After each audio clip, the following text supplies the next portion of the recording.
Pemirsa, memilih makanan adalah hal paling dasar dalam pencegahan obesitas. Berikut adalah makanan sehat yang menurunkan risiko obesitas. Pertama, makanan rendah kalori. Jika suka ngemil gorengan, gantilah dengan makanan rebusan. Kedua, tinggi protein dan serat serta rendah lemak agar mengurangi asupan kalori dan menghindari penumpukan lemak seperti ikan, ayam tanpa kulit, putih telur, keju rendah lemak, tempe, tahu, kacang-kacangan, dan susu rendah lemak. Ketiga, mengonsumsi makanan yang banyak mengandung serat. Hal ini akan membuat rasa kenyang lebih lama. Contohnya sayuran hijau, buah-buahan, dan biji-bijian. Terakhir, batasi gula dan garam. Hal ini beresiko menyebabkan obesitas. Pilihlah makanan dengan kandungan gula dan garam yang sedikit. Halo pemirsa, kembali lagi di Hidup Sehat ya pemirsa. Nih aku pengen minum kopi nih, kayak enak banget ya kalau pagi-pagi minum kopi. Anget-anget enak banget ya minum kopi hujan-hujan, apalagi kalau ditemenin sama kromboloni. Nah ini nih yang sering terjadi ya Zizi ya, kalau misalnya kita di kafe nongkrong sama temen, ngopi pasti temennya sama kromboloni gitu ya. tepatnya. Tapi sebenarnya fakta atau mitos sih kita coba tanyakan sama Dokter Diana nih. Dok, fakta atau mitos kalau misalnya kita konsumsi kromboloni sambil ngafe bersama dengan kopi susu kayak gini dengan cita rasa manis dapat meningkatkan asupan kalori dalam tubuh nih semakin meningkat, Dok. Fakta atau mitos sebenarnya? Yes, itu jelas-jelas adalah fakta. Oh my God. Ya, kebayang nggak? Takut. Langsung ditaruh ya. Tadi kita udah makan satu kromboloni, ya kan sendiri dong pasti habis. Belum lagi nyobain yang lain. Dari sininya bisa 500-600 kalori. Dari kalau minum, ini kita ngomongnya kopi susu yang manis ya, kopi-kopi kekinian. Per satu cup, satu cangkir bisa 200-an. Jadi kebayang nggak sekali makan cemilan sore ya jajan-jajan nongkrong-nongkrong udah bisa 800 kalori pemirsa. Itu udah kayak jatah makan kita setengah hari. Wow. Setengah jatah kalori harian. Wow. Wow. Cuma snacking doang Yes, ya, Dok ya. kan kebutuhan kalori kita kan cuma 1.500 let's say sampai 2.000. Kamu sekali makan jajanan ini bisa 600 sampai 800. Akhirnya ya terus-terus belum makanan lain. Ya kan? Akhirnya apa? Ya jelas risiko obesitas meningkat. Nah terus Dok kalau misalkan udah makan kromboloni dan minum susu, kopi susu lebih tepatnya, itu nanti asupan makanan lainnya gimana Dok? Kan karena kalorinya udah terpenuhi dong. Yes. Jatah istilahnya kalau saya bilang jatah kalori atau kuotanya udah makin menipis nih. Sehingga di jam makan berikutnya benar-benar pemirsa harus penuhi prinsip gizi seimbangnya. Ya, jadi karbonnya harus dapat. Mungkin kita ngurang-ngurangin kalori dari mana? Oke, tadi makan proteinnya, pokoknya udah nggak bisa jatah goreng lagi. Proteinnya dipanggang, di grill atau di sop, gitu kan. Sayur-sayurnya juga kalau bisa nggak usah ditumis lagi deh, sayur yang bening-bening atau lalapan. Karena jatah kalori tadi udah kepake nih untuk sekali sama kromboloni dan kopi tadi. Dan kopi. Nah saranku biasanya kalau misalnya udah ininya manis, kalau bisa ya kopinya kopi yang hitam aja, americano atau kopi tanpa gula.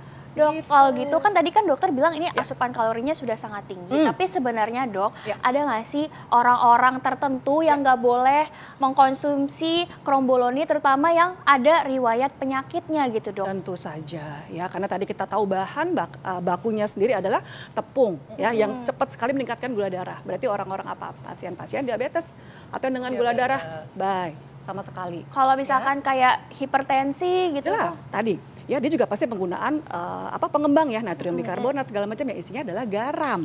Nah, pasien-pasien hipertensi juga sebaiknya hindari.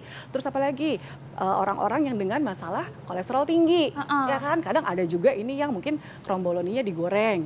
Nah, mungkin kita bisa alternatively yang di bake aja. Jadi dari sisi kalori dan lemaknya lebih kecil. Lebih kecil, oke. Ini saya kayak ada pertanyaan nih saya. Saya tadi tuh udah ngelihat atau ngelirik ini kromboloni ini kan pasti terbuat dari butter atau mentega ya? Betul, yes. Nah ini nih katanya bisa meningkatkan kolesterol dalam darah. Fakta atau mitos sebenarnya Dok? Yes, itu adalah fakta. Wow, fakta ya, lagi fakta. Dokter ya. Jadi memang seperti kita ketahui ya butter atau kita pakai margarin itu kan sebenarnya lemak jenuh. Berarti kalau yang riwayatnya kolesterol, darah tinggi itu makanya saya bilang sebaiknya jangan deh. Atau kalau cuman FOMO ya, atau misalnya kan fear of missing out, pengen cobain, ya udah icip dikit, yang penting udah tahu rasanya begini gitu. Tapi seberapa banyak Dok? Ini kan kita coba contoh ini. Kalau segini boleh nggak? Kebanyakan? Kebanyakan sih. Harusnya Kalau bisa, jadi gimana? beli satu buat berempat. Oh. Bukannya pelit, tapi mau gitu, lebih sehat. berarti pemirsa nih harusnya dibagi lagi. jadi 4. Aduh, Iya, susah ya. gimana sih? Gigit-gigit aja saya. Nah gitu. Sedikit ya pemirsa, iya. jadi Satu nggak usah cup. banyak-banyak. Iya, Oh, kecuali oke. memang ya hari dalam hari kita tadi udah ya udah kalori aku makan yang lain lebih dikitin. Plus kita burning more dari exercise. Oke. Jadi harus jaga pola makan yang benar Betul, kalau jaga untuk pola orang makan. yang kolesterol ya. Yes, exercise-nya harus lengkap dan sebaiknya konsumsi demikian dibatasin. Dibatasin. ternyata. Nah, Iya. Dok, aku kan masih penasaran banget. Aku masih pengen banget makan kromboloni. Tapi kan tadi dokter bilang feelingnya itu juga kalorinya tinggi. Betul sekali. Kalau diganti dengan buah kering gitu, Dok, atau Oke. gimana gitu, Dok, biar aman, itu fakta atau mitos, Dok? Ya, jadi sebenarnya kalau kita ganti ya dengan buah kering kalori akan lebih kecil. Jadi Oke. fakta. Ya, boleh Fakta kita berarti ganti. ya, Dok, ya? Betul. Kita ganti dengan buah-buahan kering. Tapi jangan salah, kadang dried fruits juga ya, dried fruits juga itu tinggi kalorinya.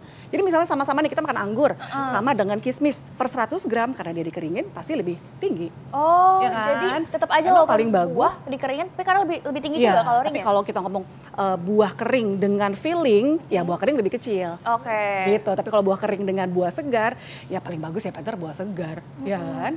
Dok, jadi kalau misalnya kita mau konsumsi itu, kita orang yang sehat itu berapa gram, Dok, amannya? Misalkan satu satu kue ini Ya. misalkan sepekan Ya. atau gimana? Yes. Jadi kan saya bilang tadi ya, everything in moderation. Boleh cicip-cicip, asal jangan terlalu banyak.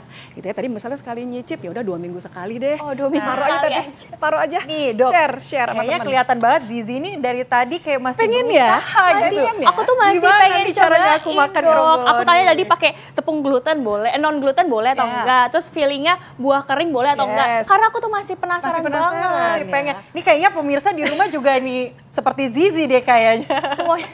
Pengen nyicip boleh sih. Tadi seperti aku bilang, boleh mungkin 2 minggu sekali 2 aja. minggu sekali aja 2 minggu berarti. sekali, Oke. nyemil separoh. Kalau mau pakai kopi, kopinya kopi hitam sih. Oh, kopi hitam. Gitu. Jadi kan tetap kita enjoy, tetap nongkrong sore, nggak ketinggalan zaman, nggak FOMO gitu sih. Apalagi Oke. kalau kromboloni digoreng ya, Dok, berarti? Ya, jadi kalau misalnya kamu mau nyobain, pilih yang di bake. Oke. Yang di bake gitu. Berarti kita kalau makan kromboloni sekarang kalau misalnya pemirsa datang ke kafe ya, itu ajak teman tapi pesannya cuma 1. Karena kita harus sharing untuk sharing kalorinya. Iya, ya. sharing kalorinya. Tapi jangan kemana-mana ya pemirsa, karena kita akan bahas lebih lanjut lagi terkait dengan kromboloni, makanan kesukaan Indonesia saat ini. Tetap hidup sehat.